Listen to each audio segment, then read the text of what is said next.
Yo hablo español. I'm going to give J-Lo a sincere message.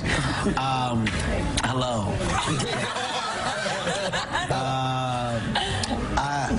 Hola, te quiero. ¿Cómo te llamas? Shush, Josh. Don't mess up my message.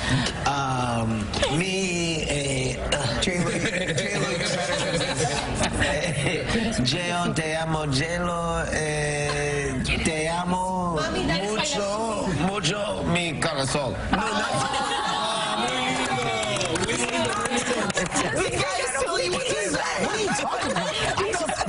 Okay? Vente